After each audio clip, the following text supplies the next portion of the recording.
আমি রূপনগরের রাজকন্যা, রূপের জাদু এনেছি। আমার রূপনগরের রাজকন্যার এত সুন্দর রূপ।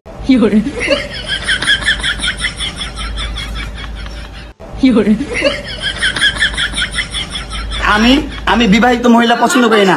চুপ থাকো। তুমি আনাইছো, তুমি আনছো তোমার বাসায়। তোমার বাসায় কেন আনবো? আমাকে তুমি রাতে আনাইছো তোমার বাসায়, আনায় ঘুম পাড়ায় আনাইছো। Hey guys, it's me Jahid Hasan and welcome to my YouTube channel Jeff Jahid Tech. Eidul ফিতরে Borbaad movie মুক্তির আগে বরবাদ মুভির কিছু ভিডিও ক্লিপ ভাইরাল হয়, কিন্তু ঈদুল আজহা আসতে না আসতে আরেকটা মুভির ভিডিও ভাইরাল হয়। এনিওয়ে, আপনাদের তো মুভির নামটা বলাই হয়নি। মুভির নাম হচ্ছে প্রিন্স মামুন ওরফে লায়লা বুড়ি। এই মুভির নামটা আমি দিয়েছি, আপনারাও চাইলে নাম দিতে পারেন। দেখি কে কত সুন্দর সুন্দর নাম দিতে পারেন এই মুভিটি। সো নিচে কমেন্ট বক্স রয়েছে, কমেন্ট বক্সে আপনারা সুন্দর সুন্দর মুভিটির নাম দিতে পারেন। আচ্ছা, ফার্স্টে মুভির একটা ঝগড়ার ভিডিও প্রচুর পরিমাণে ভাইরাল হয়েছে। আগে আমরা এই ঝগড়ার ভিডিওটা দেখি মুভির। জানোর কথা চুপ, স্টুপিড কথা। তুই আমার ডাটা ট্রান্সফার কেন করবি তোর মোবাইলে? তুই আমারে অজ্ঞান করে আমার মোবাইল থেকে ডাটা ট্রান্সফার কেন করবি? তুই স্টুপিডের বাচ্চা, জানোয়ারের বাচ্চা। তোর বাসায় এনে কাজের লোক ডাকা আনিস, আবার জানোয়ারের বাচ্চা কোথাকার। তোর বাসায় আমি আসতে চাইছি কখনো? তুই আনবি কেন তোর বাসায় আমাকে? বাইরে ভাই, যাই হোক, এই মুভিতে নায়ক এবং নায়িকা দুজনে ফাটাফাটি অভিনয় করছে, পুরাই ফাটিয়ে দিয়েছে, কাঁপাই দিচ্ছে। আমাদের এই মুভির মধ্যে যে নায়কটা রয়েছে, এই নায়ক কিন্তু গভীর জলের মাছ।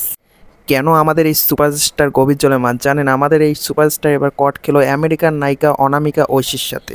আমাদের এই সেকেন্ড নায়িকার পিক এক্স হাজব্যান্ডও রয়েছে।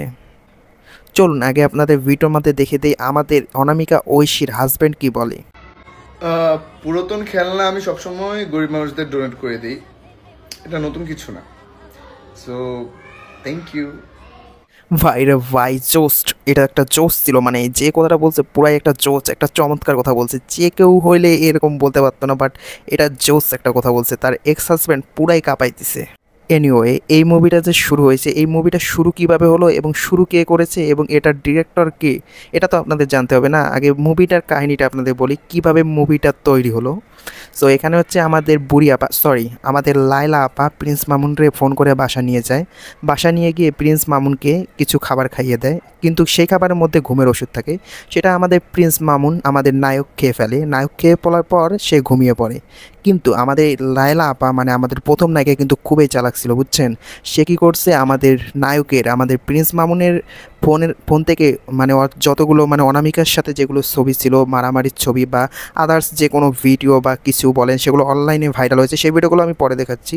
সো এগুলো ভিডিও সবগুলো লায়লার ফোনে নিয়ে নেয়। কিন্তু যখন প্রিন্স মামুন ঘুম থেকে উঠে সে বুঝতে পারে যে তার ফোন থেকে এগুলো ট্রান্সফার করে নেওয়া হয়েছে। তারপরে কাহিনীটা আমাদের শুরু হয়। আচ্ছা, উপরে আমি আপনাদের একটা ভিডিও দেখাচ্ছি, আপনারা এই ভিডিওটা ভালো করে দেখুন। কি আসলে কি আপনারা বুঝতে পারছেন ভিডিওটা দেখি? একটু ভালো করে লক্ষ্য করুন।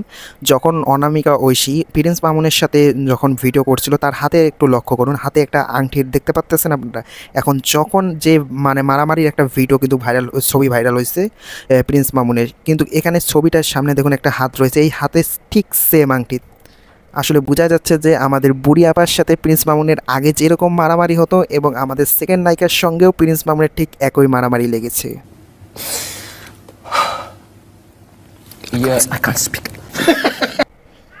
সো এগুলো গোপন তথ্য ভাইরাল করে আমাদের প্রথম নায়িকা লায়লা আপা। আজকের মুভির গল্প এইটুকুই। দেখা হবে পার্ট 2-তে কোনো নতুন গল্প নিয়ে। মানে নতুন গল্প কি, এই গল্প তো এখনও শেষে হয়নি। সো এটা পার্ট 2 যদি দেখতে চান অবশ্যই চ্যানেলটি সাবস্ক্রাইব করে ভিডিওতে একটা লাইক দিয়ে দিবেন এবং পার্ট 2 খুব শীঘ্রই চলে আসবে।